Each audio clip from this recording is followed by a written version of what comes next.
Good afternoon. Today, the Human Resources Department at SAVANIKA, an international hiring firm, will be conducting cross-cultural training for the expats that are going to Singapore. The specialists that will be conducting this training are Samantha, Nikisa, Karina, and myself, Valentina. Singapore is a home country of different cultures. Considered one of the four Asian tigers with a powerful legal system, a stable economy, and a strategic location. Around the globe, there are 230 million expats, and approximately 40% of them call Singapore home. This training was designed to develop cross-cultural competences in order to reject ethnocentric and centric behaviors and to ensure company success in Singapore.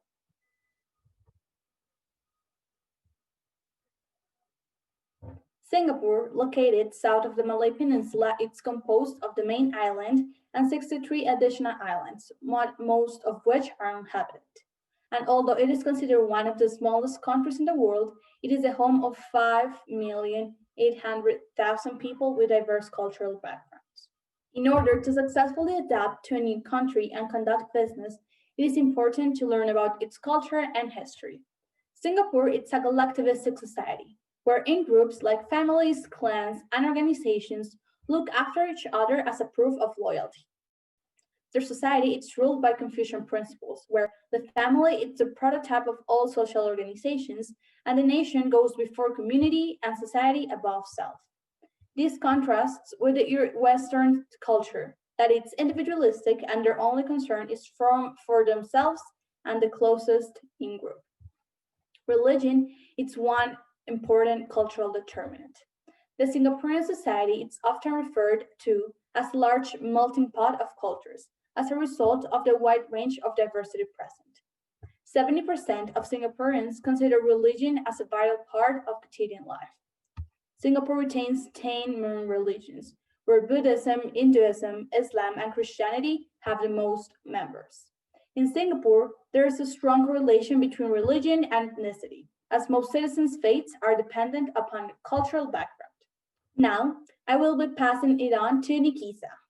As noted by the Index of Economic Freedom, Singapore reigns supreme as the globe's most liberated economy, retaining a score of 89.4. Correspondingly, resulting from the nation's recent exponential accomplishments, Singapore enjoys a significantly augmented per capita income and stable GDP growth amounting to 565.8 billion as of the current year. Proportionately, the Southeast Asian island acquires a fortified currency in which one Singaporean dollar is equivalent to 0.97 Canadian dollar.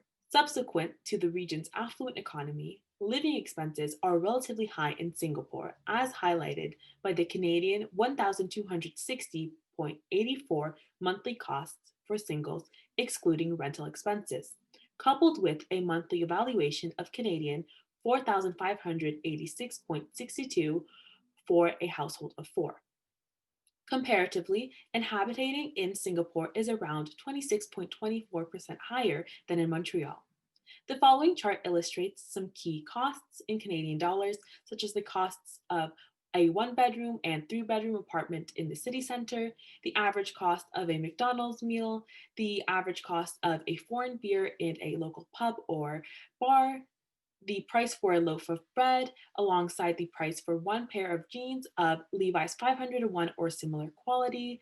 Finally, the average monthly net salary after taxes.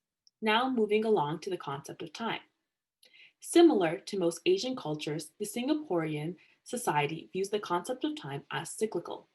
In such nations, time is not perishable, but instead retains an infinitely unlimited supply and resets with each day.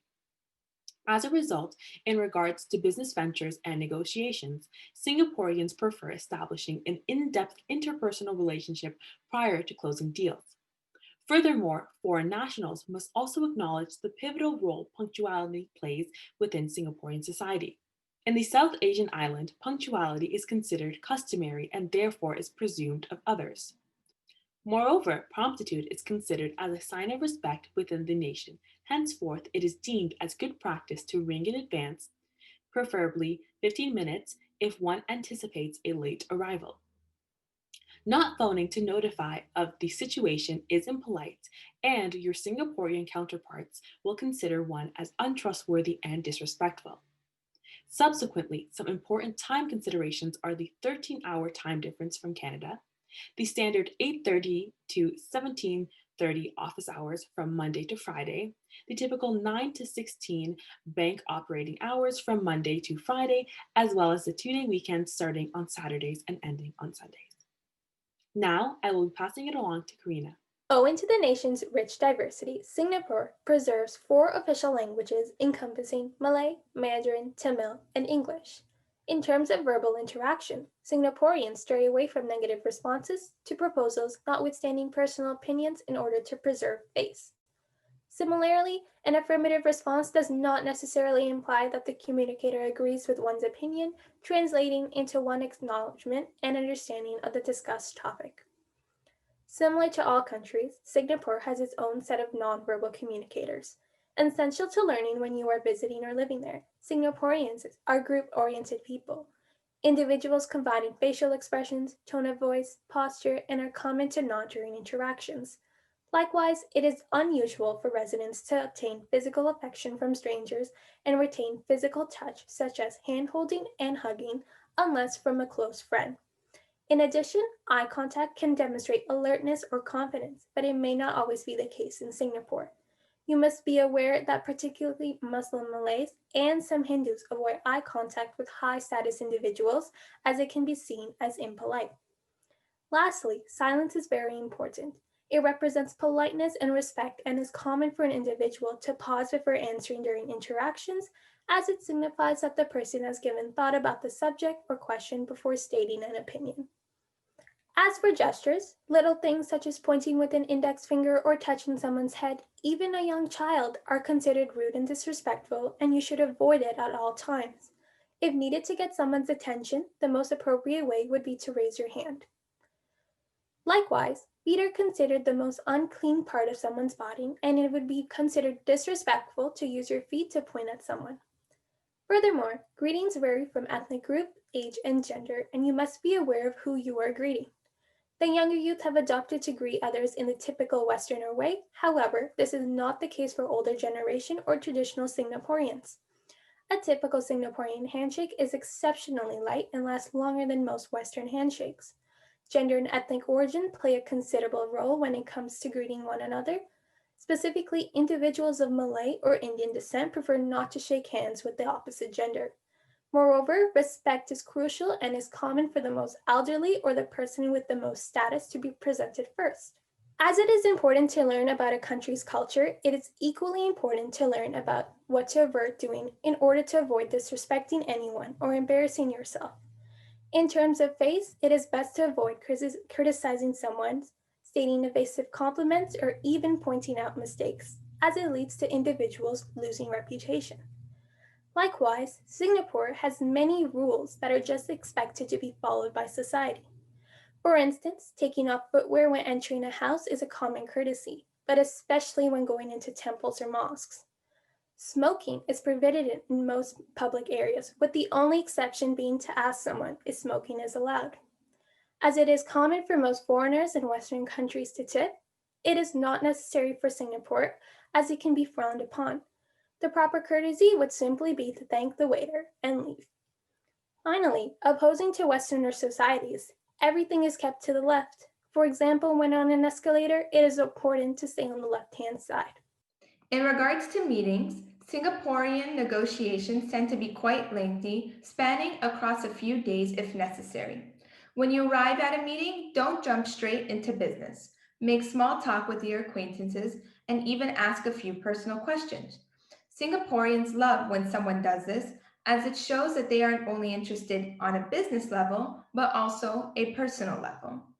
It is also best if you know who's who during the meeting. Show respect to your authoritative figures and don't question them, even if you're against their opinions.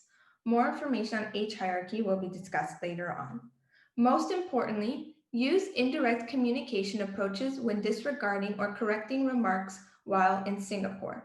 Singaporeans aren't too fond of direct communication. They consider it rude and can take it quite offensively. This approach will only hurt your reputation and can lead to bad relationship with partners, so avoid it at all costs. Age hierarchy is perhaps one of the most vital components in Singaporean business culture. As previously mentioned, Singaporeans give great respect to authoritative figures in the business field. They also give great respect to their elderly, which is quite common across East Asia. With this in mind, treat your seniors kindly, regardless of social status, and they shall do the same to you. Since leadership styles vary across nations, it is important for you to understand what types of mentors you will come across while in Singapore. In accordance to Globe, Singapore is part of the Confucian Asia cluster, meaning that when it comes to leaders, they look for the following characteristics: team-oriented, humane, highly self-protective, charismatic, autonomous, and reserved. When it comes to business etiquette, there are a few things our employees should learn before going to Singapore. Business cards will typically be exchanged during the first meeting with potential business partners. In contrast to Canada, Singapore has an extremely detailed way of exchanging business cards. First, when handing out your card to the other party, use both hands. Never use your left hand only, as to Malays and Indians, the left hand is considered to be dirty. Second, upon receiving the partner's business card, do not immediately stash it away. Lay it in front of you, face up, in order of the partners.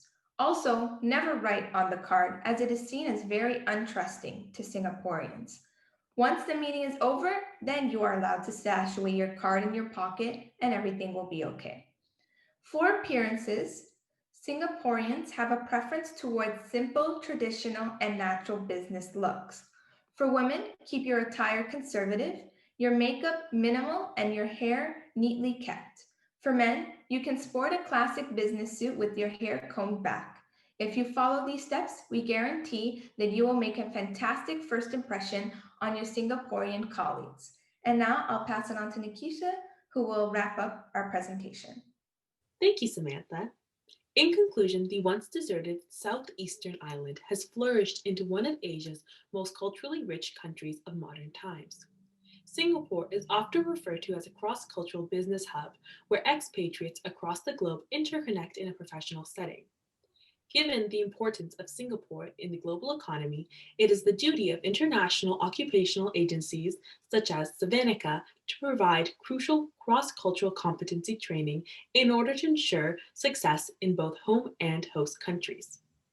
Moreover, through an in-depth analysis on Singaporean business culture, communication, the concept of time, costs of living, and sociocultural elements, one can prevent the misunderstandings and conflicts that may arise due to cultural tensions and miscommunication.